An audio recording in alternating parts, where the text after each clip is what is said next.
siege. He was too tired to think clearly, too exhausted in body and mind to make any decision, not immediately related to the preservation of the city, for one more day.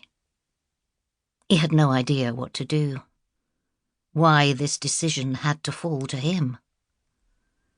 I'm the commander of the ranks, not the arbiter of life and death for kings.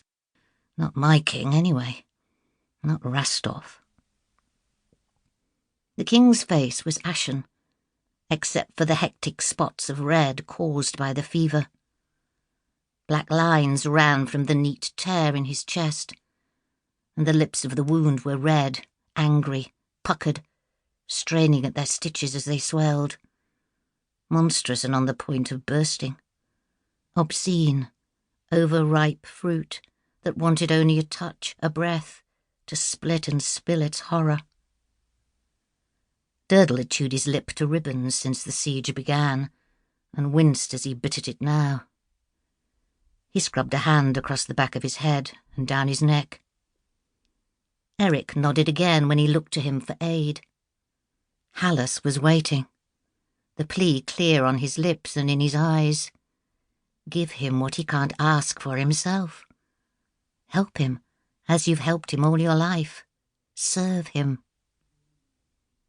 I'll tell the council he succumbed to his wound, Durdle said eventually. They know it's inevitable, so we'll let them think it was a natural end. Otherwise our noble lords Lorca and Sileys are likely stupid enough to accuse us of treason in the midst of this mess. Each of the priests nodded, and their voices swelled louder, urging Rastov's spirit to begin breaking its anchors to his dying, rotting flesh. Opium? Hallis murmured, selecting a small jar with a hand that didn't, and Durdle felt should, shake. You'll never get him to swallow it, will you?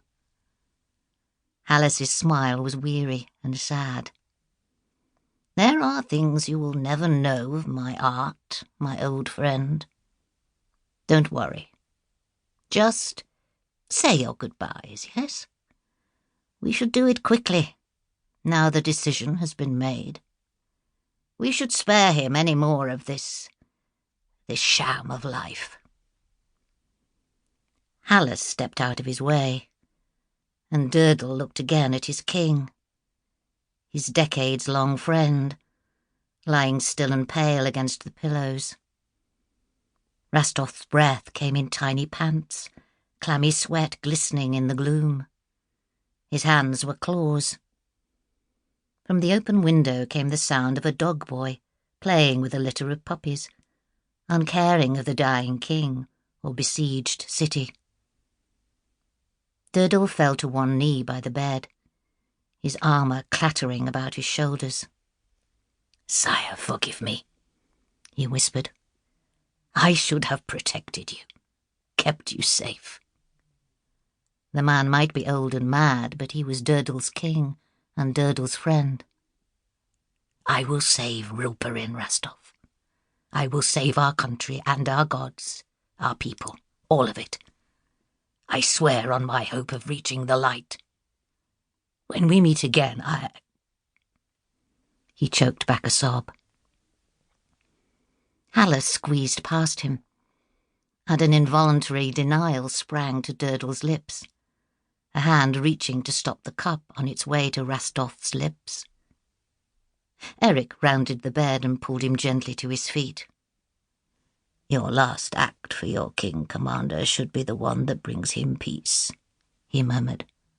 Don't interfere now. Pray. Durdle's lips began moving in prayer as the priest sang, as Hallis raised Rastov's head with pillows and tipped small, patient sips of wine and opium into his mouth, massaging his throat until he swallowed. Rastov's breathing slowed as the drug stole his pain, as it relaxed his limbs, as it took his mind far, far away from the ruin of his body and the ashes of his reign. Durdle crowded close.